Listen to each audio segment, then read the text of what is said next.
बहुत ही खूबसूरत टॉपिक जिस पर आज हम बात करने वाले हैं।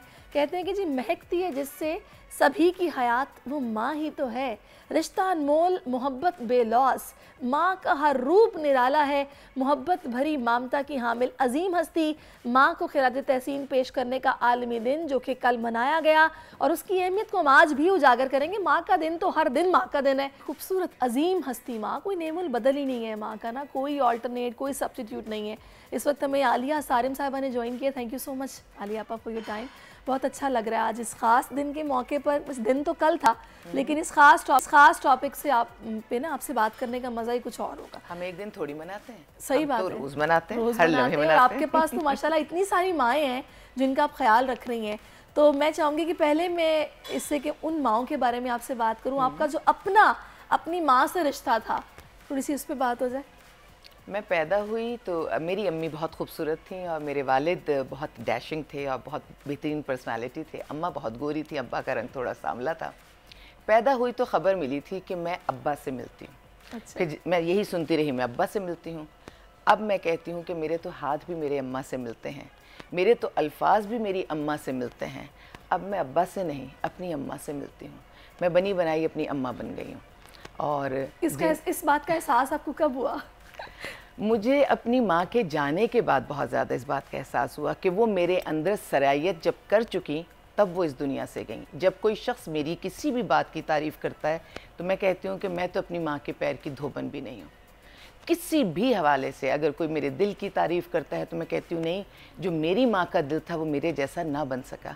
मैं अगर बच्चों की तरबियत की बात करूँ, मेरी माँ ने कभी मुझे डांटा भी नहीं। मैंने अपने बच्चों की पिटाई तो वो वाली नहीं, लेकिन एक आध लगा दिया हाथ, मतलब इतनी मुझे नहीं थी कि मैं हाथ ही नहीं लगा सकती। मेरी माँ तो ऐसे पालती थी हमें जैसे फ़रिश्तों को पाल रही है।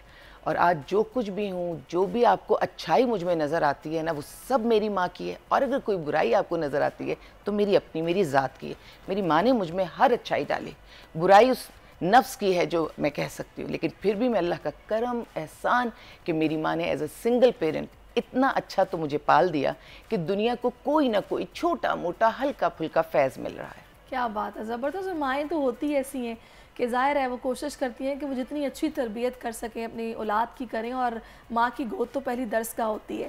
तो मैं चाहूँगी थोड़ा सा मुझे बताएगा कि मैं आपके शेल्टर होम तो नहीं आई लेकिन इसके अलावा कई शेल्टर होम्स में गई हूँ जहाँ पर वो माएँ मौजूद हैं जो कि अपने बच्चों की राह तकती हैं लेकिन वो उनको मिलने के लिए नहीं आते।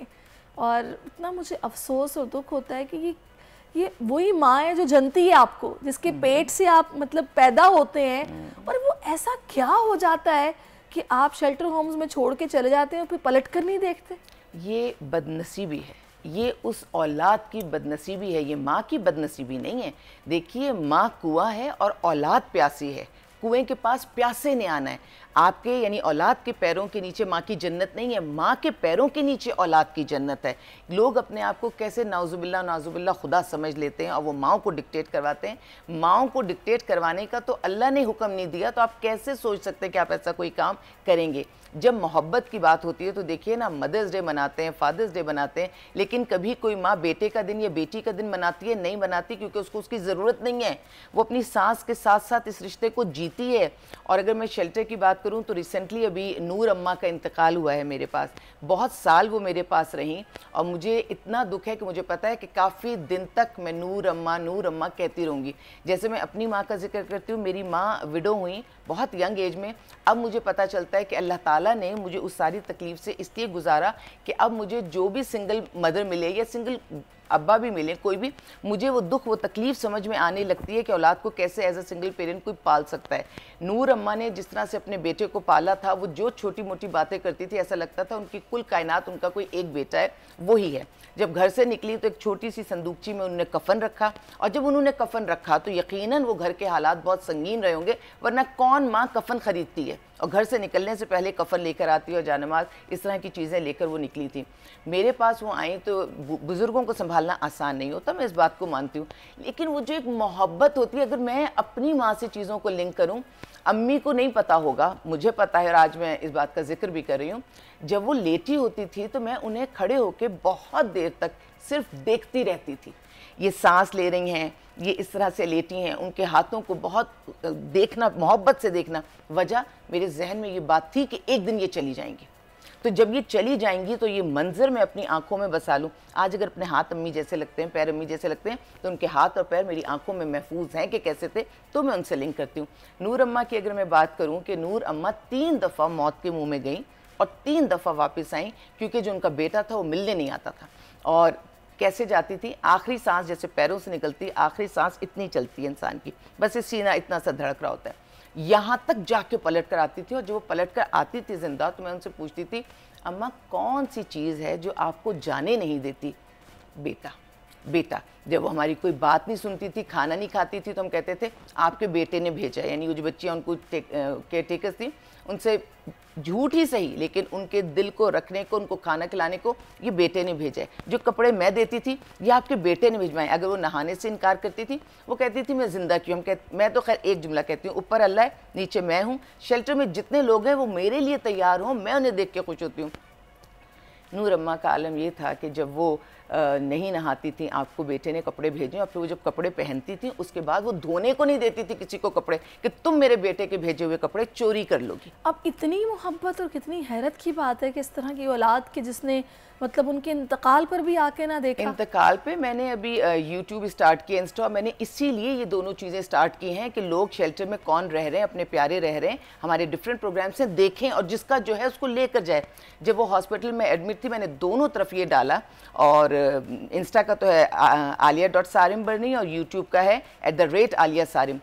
हर तरह की मैंने रिक्वेस्ट कर ली उसमें कि नूर अम्मा का कोई ख़र्चा आप नहीं उठाएंगे, इनकी कोई जिम्मेदारी आप नहीं उठाएंगे, जिम्मेदारी सब इदारे की है, मैं ख्याल करूँगी, मैं प्यार करूँगी ना खर्चा, आप सिर्फ एक दफ़ा आके मिल लें। वो ऐसा बदनसीब है। और मैंने जो भी आपको बताया ना, इंस्टा ये इसका यूट्यूब का, अगर कोई जाके अभी देखेगा, नूर अम्मा एडमिट हैं, उनका आखिरी सांसों का सिलसिला चल रहा है, और मैंने उनसे पूछा कि बेटे से मिलना है, तो वो उस पर हाँ में जवाब दे रही हैं। यानी जिसका दम निकल रहा है, जिस्म का निकल गया, अब उसके डॉक्टर कह रहे हैं कुछ नहीं पता कितने दिन की या कितने घंटों की मेहमान है ये, और उसके बावजूद उनको बेटा याद है, वो इतनी शिद्दत से बेटे को याद कर रही हैं। और मैं कहती हूँ कभी ज़िंदगी में अगर उसको ये पता चल भी गया, अब वो चीज़ें तो ऑन रिकॉर्ड हैं, मैं कहती हूँ जीते जी मर जाएगा। जब वो अगर देखेगा ना कि माँ किस हालत में उसको याद कर रही है, वो जीते जी मर जाएगा। लेकिन अब क्या हासिल, अब तो जाए चाहे उनकी तदफीन, उनकी हर चीज़ तो हम लोगों ने कर दी ना। अब जब तुम नहीं आए तो सब हो गया। वही बात है ना कि इस तरह की औलादों को बाद में फिर उस वक्त होश आता है जब वक्त निकल चुका होता है, फिर कब्रों पर जाकर रोने का कोई फायदा नहीं है। हमने माँ बाप को क्यों रखा हुआ है? अब हमसे मुराद हम सभी माँ बाप का हक नहीं अदा कर सकते। हमने रखा है जब हम किसी दुख में होंगे, किसी परेशानी में होंगे, तो हम माँ के पास जाएंगे, तो हम माँ से कहेंगे दुआ कर दो। अरे माँ के साथ तो ऐसा सलूक रखो कि हर लम्हे उसके चेहरे पर मुस्कुराहट हो आपकी वजह से। मेरी वालदा ने अपनी ज़िंदगी में, जब वो हॉस्पिटलाइज थी, उनकी मैंने बहुत खिदमत की थी, अपनी ज़िंदगी में वो अल्फाज कह कर गई कि आलिया मैंने तुम्हें अपना दूध बख्श दिया। आजकल के बच्चों को तो शायद ये मालूम ही नहीं है कि माँ के दूध की कीमत क्या है, अल्लाह ताला ने उसको किस रुतबे पर फाइज किया है। और अगर माँ दूध ना बख्शे, ये सारे अल्फाज मैंने तो सुने हैं और मैं इनको बहुत मानती हूँ कि माँ अगर अपने दूध का हक मांग लेना तो औलाद कहीं की नहीं रहेगी। और अगर माँ अपनी ज़िंदगी में आपको दूध बख्श कर चली जाए तो आप समझिए कि आपने जन्नत कमा ली है। मैं इतनी खुशनसीब औलादों में से हूँ कि अम्मी बहुत शदीद बीमार रहीं और बहुत अल्लाह ने मेरे हिस्से में बहुत उनकी, मैंने बहुत जो मेरी जितनी औकात थी मैंने इतनी खिदमत की। मैंने वो दुख के लम्हात अपनी माँ के देखे कि अपने सीने से लगा कर बैठी और उनके लंग्स में पानी, और पीछे से वो पानी आगा खान हॉस्पिटल में उनका निकाला जा रहा है। रात को डॉक्टर कह रहा है मॉनिटर ये देखती रहिएगा, सिचुएशन ड्रॉप हो गई तो आप देखती रहेंगी और आपकी माँ आपके हाथों से चली जाएगी। और मैं पूरी रात बैठ के कभी उसको देखूं, कभी अल्लाह को याद करूं, कभी कहूँ किसी को मदद को बुलाऊं, फिर मैं कहूँ मदद को क्या बुलाऊं, आलिया अल्लाह ने तुम्हारे हिस्से की सारी चीज़ें रखी हैं, इनको इसी तरह हम लेके चलते हैं। आज खुश हूँ मैं, मेरी माँ इस अजर दुनिया में ही मिलता है, बिल्कुल बेशक, इसमें शक नहीं है। ये नहीं कि माँ तकलीफ में थी मैंने देखा नहीं, ये माँ को ज़रूरत थी मैं खड़ी नहीं, मैं मर मर के भी खड़ी हुई हूँ। ये मैं बहुत उससे कह रही हूँ कि मैं आज भी अगर उस चीज़ को ज़्यादा याद करूँगी तो मैं तकलीफ़ में आ जाऊँगी ना। सही बात है। तो जब निकलता था, जब तो इस खास दिन के मौके पर आलिया साहिबा, आप ऐसी औलादों को आप क्या मैसेज देंगी जो कि इस तरह छोड़ जाते हैं? क्योंकि ज़ाहिर है आप तो इस तरह के केसेस आए रोज़ देखती हैं और ना उनको हुकूक का पता है, ना अपने फ़राइज़ का पता है, उन्हें क्या मैसेज देंगी आखिर में? एक ही दफ़ा मिलती है माँ और एक ही दफ़ा जाती है माँ। अगर है तो समझ लो, ये ना करना कि तुम समझो वो सदा रहेगी। अगर मेरी माँ सदा नहीं रही और बहुत सारे लोग हैं जो माँ खो चुके हैं, तो आपकी माँ कितने दिन आपके पास है आपको नहीं मालूम है। इसी वक्त उठिए, आपके पास एक लम्हा नहीं है, इसी वक्त उठिए और माँ से कोई नाराजगी नहीं होती। माँ के कदमों तले जन्नत का मतलब ये कि अगर आप माँ के पैरों को बाकायदा अपने लब के बोसे देना आप अपनी माँ के पैरों को, तो उसमें भी हक नहीं अदा होता। तो माँ से तो सही बात इतनी मोहब्बत है। और ये तोहफे माँ को जरूर दिया करें। लड़कों को कहूंगी या लड़कियों को कि घर से निकलने से पहले माँ को अल्लाह हाफिज किया कीजिए, आने के बाद सबसे पहले माँ को सलाम किया कीजिए, घर में न मिले तो माँ को ढूंढा कीजिए। बिल्कुल बिल्कुल बिल्कुल, ये बड़ी प्यारी आपने बात की है, बड़ा अच्छा आपने मशवरा दिया है। बहुत शुक्रिया आलिया साहिबा, आप हमारे साथ मौजूद रही हैं। सब्सक्राइब करें और बेल दबाएं ताकि कोई खबर रह न जाए।